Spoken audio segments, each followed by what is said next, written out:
আসসালামু আলাইকুম এভরিওয়ান, আশা করি সবাই ভালো আছেন। তো আজকে আমরা এক্সেলের ইম্পর্টেন্ট একটা টপিক ইফ ফাংশন নিয়ে আজকে কথা বলবো, কিভাবে কাজ করে এবং ইফ ফাংশনের যে কমপ্লিট একটা ধারণা আজকে আমরা এই ভিডিও থেকে নিয়ে যাবো ইনশাল্লাহ। তো চলুন স্ক্রিনে চলে যাই।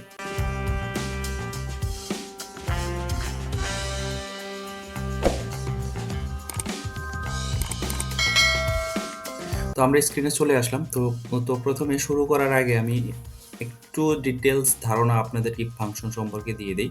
তো ইফ ফাংশনের ক্ষেত্রে তিনটা পার্ট থাকে। যেমন আমি যদি এখানে ইফ লিখি, ইফ লেখার সাথে সাথে দেখেন এখানে তিনটা পার্ট কিন্তু সে আমাকে দিয়েছে। একটা হলো লজিক্যাল টেস্ট, আর হচ্ছে value if true, value if false. That means হলো লজিক্যাল পার্ট, যেইটা আপনি লজিক্যাল কন্ডিশন আপনি এক্সেলকে দিবেন, সেটা সেটা যে কোনো ধরনের একটা লজিক্যাল পার্ট হতে পারে। যদি সেই লজিক্যাল পার্টটা আপনার স্যাটিসফাই হয় বা ট্রু হয়, যদি সত্য হয়, তাহলে কিন্তু আপনার যে ভ্যালুটা দেখাবে সেটা ছিল সেকেন্ড পার্ট, মানে ভ্যালু ইফ ট্রু। যদি ওই প্রথম অংশটা যদি সত্য হয়, প্রথম অংশটার উপরে নির্ভর করতেছে দ্বিতীয় দুই পার্ট। দ্যাট মিনস হলো যদি ভ্যালু ট্রু হয়, প্রথম অংশটা যদি সত্য হয়, যোগফল যদি সত্য হয় বা বিয়োগফল যদি সত্য হয়, বা যদি ডেট যদি কোনো মানে সত্য হয়, বা কোনো যদি কোনো কন্ডিশন সত্য হয়, দ্যাট মিনস হলো সেকেন্ড রেজাল্টটা দেখাবে। যদি না হয় দেন হচ্ছে তো আপনি আরেকটা ভ্যালু আপনি অ্যাড করতে পারবেন, সেটা দেখাবে। তো এখানে কিন্তু ভ্যালুগুলো আপনি ট্রু ফলসের ভ্যালুগুলো কিন্তু ঘোরায় ফিরায় বিভিন্নভাবে ট্রু ফলস, ওয়ান বা নিউমেরিক ভ্যালু, পাস ফেল, যোগ বিয়োগ বিভিন্নভাবে কিন্তু করা যায়। যদি আমি বলি যে যদি লজিক্যাল ফাংশন যদি এটা সত্য হয়, একটা কন্ডিশন, যে কোনো একটা কন্ডিশন, তাহলে আমাকে অমুক অমুক সেল কিন্তু আমাকে যোগ করে দিতে হবে, আদারওয়াইজ বিয়োগ করে দিতে হবে, বা আদারওয়াইজ জিরো দেখাবে, বা আদারওয়াইজ ব্ল্যাঙ্ক সেল থাকবে, আদারওয়াইজ বা নো লেখা উঠবে বা ফেল লেখা উঠবে, সামথিং আপনি যেটা লিখতে চাবেন সেই রকম একটা কন্ডিশন কিন্তু এখানে চলে আসবেন। তো মনে রাখবেন সবসময় ইফ ফাংশনের তিনটা পার্টের ভিতরে হচ্ছে লজিক্যাল ফাংশন প্রথমটা দিবেন, আপনি কি কন্ডিশনে আপনি রেজাল্টটা চাচ্ছেন সেটা, দ্যাট মিনস হলো দেন হলো আপনি কি আউটপুটটা চাচ্ছেন।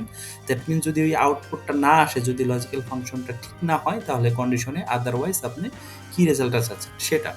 তো দেন আমরা শুরু করি একটা লজিক্যাল ছোট্ট ফাংশন। যদি আপনি ট্রু ফলস আপনারা সবাই পারেন, তো ইকুয়াল দিয়ে যেটা লজিক্যাল ফাংশন, যেটা বেসিক সিম্পল একটা লজিক্যাল ফাংশন, যে ট্রু ফলসের বিষয়টা, এটা কিন্তু সব জায়গায় কিন্তু অনেক জায়গায় কিন্তু এই জিনিসগুলো কাজে লাগে। তো এখানে যদি আমি দেখি, আমি এখানে দিয়ে দিলাম যে 40 is greater then 40 is greater than value 1 is greater then 50। That means এখানে কি আসে, এখানে কিন্তু ফলস আসে। দ্যাট মিনস হলো আমার কন্ডিশনটা সঠিক হয়নি, মিথ্যা আসছে। তো এটা হলো সিম্পল একটা কন্ডিশন। এটার জন্য কিন্তু আলাদা কোনো ইফ ফাংশন ব্যবহার করা লাগে নাই, বা প্রয়োজন নেই। এখানে যদি আমি ভ্যালু বৃদ্ধি করে দিই, 60 করে দিই, সেই ক্ষেত্রে কিন্তু আমার লজিকটা ট্রু চলে আসছে। হ্যাঁ, সেই ক্ষেত্রে কিন্তু রেজাল্টটা কিন্তু স্যাটিসফাইড। এখন আমি ইফ ফাংশন ব্যবহার করে আমি আপনার আউটকামটা ভিন্নভাবে চাচ্ছি, সেক্ষেত্রে আমার ব্যবহার করতে হবে ইফ ফাংশন।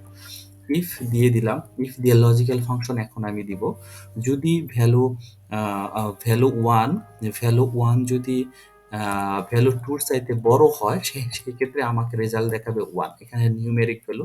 যদি না হয় তাহলে দেখাবে জিরো। তাহলে সেখানে আমি ব্র্যাকেট ক্লোজ করে দিয়ে শেষ করে দিলাম। দ্যাট মিনস হলো আমার ভ্যালু ওয়ান এবং ভ্যালু টু কিন্তু ভ্যালু টুর যে কন্ডিশনটা আমি দিয়েছিলাম, ভ্যালু ওয়ান বড় হবে এবং ভ্যালু টু ছোট হবে। দ্যাট মিনস কিন্তু এই কন্ডিশনটা ঠিক আছে, সেই ক্ষেত্রে কিন্তু আমাকে রেজাল্ট কিন্তু ওয়ান দিয়েছে। সেই ক্ষেত্রে আমি কিন্তু এখানে এটাকে আমি ছোট করে দিচ্ছি, ভ্যালু ওয়ানটাকে। সেই ক্ষেত্রে দেখেন এখানে কিন্তু ফল চলে আসে এবং এখানে কিন্তু জিরো চলে আসছে। তো আমি আবারও ইয়েতে চলে যাই, কন্ডিশনটা বড় করে দিলাম। দেন হচ্ছে ইয়েস নোর ক্ষেত্রেও আপনি এখানে আগে ছিল নিউমেরিক ভ্যালু, নাম্বার ভ্যালু, এখানে কিন্তু টেক্সট। এখানে কিন্তু একটু ডিফারেন্ট, আগের মতো কিন্তু যদি আপনারা দিয়ে দেন তাহলে কিন্তু ইরর আসবে। হ্যাঁ, মানে ইরর আসবে, একটা সাইন আসবে। সেক্ষেত্রে আমি লজিক্যাল কন্ডিশনটা দিয়ে দিই। লজিক্যাল কন্ডিশনটা হচ্ছে যদি ভ্যালু ওয়ান, আমি জাস্ট একটা লজিক্যাল কন্ডিশন দিয়ে দেখাচ্ছি, আপনারা বিভিন্নভাবে আপনারা করতে পারেন। Is greater than value two. That means হলো এখানে টেক্সট যদি আপনি ভিউ করতে চান বা রেজাল্ট আকারে আনতে চান, তাহলে সেই ক্ষেত্রে কিন্তু ডাবল ইনভার্টেড মার্ক ব্যবহার করতে হবে। এই ডাবল ইনভার্টেড মার্কের ভিতরে আপনি যেই টেক্সট লিখবে সেটাই কিন্তু শো করবে আপনার ওইখানে। দ্যাট মিনস হলো আবার আমি ডাবল ইনভার্টেড নো দিয়ে দিলাম, নো দিয়ে দ্যাট মিনস হলো এখানে ব্র্যাকেট দিয়ে ক্লোজ করে দিলাম। দ্যাট মিনস হলো ইয়েস আর নোর ভিতরে কিন্তু রেজাল্টটা চলে আসলো। দ্যাট মিনস আমার কন্ডিশনটা ঠিক আছে, দ্যাট মিনস ইয়েস। সেম ভাবে জাস্ট আমি পাস ফেলের ক্ষেত্রেও কিন্তু একইভাবে if value 1 is greater than value 2, that means comma, that means হলো আমার inverted double inverted mark pass. Then হচ্ছে প্র্যাকটিসের জন্য একই ফর্মুলাটা আমি আপনাদেরকে আবার দেখাই দিলাম, জাস্ট টেক্সটের ইয়াটা ভিন্ন, টেক্সটটা ভিন্ন। দ্যাট মিনস হলো পাস। দ্যাট মিনস আমি যদি এখন এটা উল্টাইয়ে দিই 45 দেওয়ার সাথে সাথে কিন্তু নো হয়ে চলে আসছে।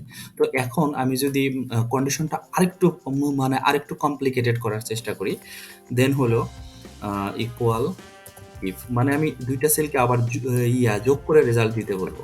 হ্যাঁ, দেন দেখেন এখানে আমি কন্ডিশনটা কিন্তু একটু কমপ্লিকেটেড করে দিতেছি। আমি এখানে কন্ডিশন আগেরটাই রাখবো, ভ্যালু 1 কিন্তু আমি ছোট করে দিয়েছি এখানে, greater than value 2, that means কিন্তু কন্ডিশনটা মিথ্যা। দেন কিন্তু আমি ওকে বলে দিব এইটা যদি সত্য হয় তাহলে তুমি এই দুইটা সেলই আবার আমাকে যোগ করে দিবা। দেন কিন্তু আমি এটাকে যোগ দিয়ে দিলাম। দেন হচ্ছে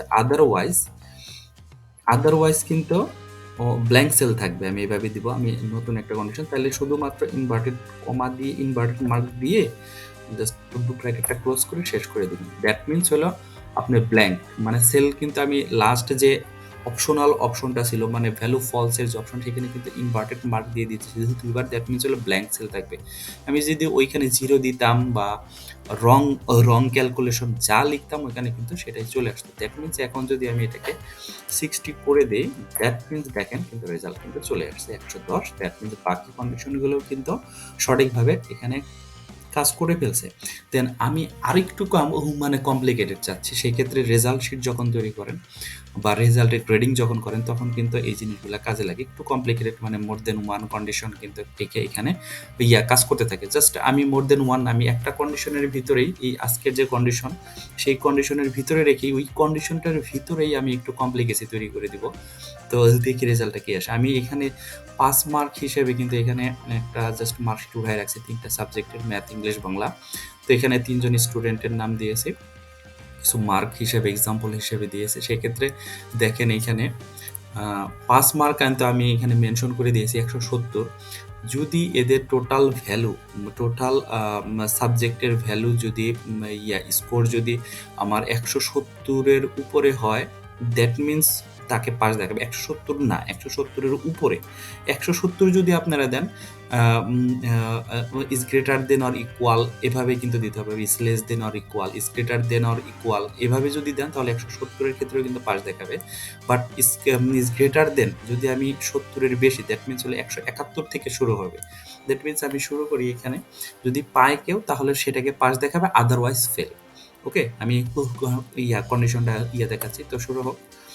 ইফ দ্যাট মিনস হলো এখানে যেহেতু আমার যোগ করা নাই আগে থেকেই, দ্যাট মিনস আমার যোগের জন্য আমাকে কিন্তু আরেকটা সাম ফাংশনকে এখানে কিন্তু কল করে নিয়ে আসতে হবে। আমি সাম ফাংশন ফাংশনটাকে কল করলাম, এখন কিন্তু ও যোগ করে দিতে বলতেছে। আমি 3টা যোগ করে দিলাম, ইকুয়াল দিয়ে দিলাম। দ্যাট মিনস কিন্তু আমার যোগের কাজটা শেষ। দ্যাট মিনস সাম ফাংশনটা কিন্তু আমাকে এখানে যোগ করে দিতেছে। দেন হলো ইজ গ্রেটার দেন 170। আমি যেটা বলেছিলাম যে 170-এর বেশি যদি কেউ পায় তাহলে কিন্তু আমাকে সে বলবে পাস পাস। আদারওয়াইজ আমাকে যদি 170-এর কম কেউ পায় তাহলে কিন্তু আদারওয়াইজ আমাকে দিবে ফেল। ফেল ব্র্যাকেট দিয়ে শেষ করে দিলাম। তো এন্টার বাটনটা চাপ, পাস। সেম কন্ডিশন আমি সবার জন্য দিয়ে দিই, ব্লক এন্টার দিয়ে দিই, কন্ট্রোল ডি।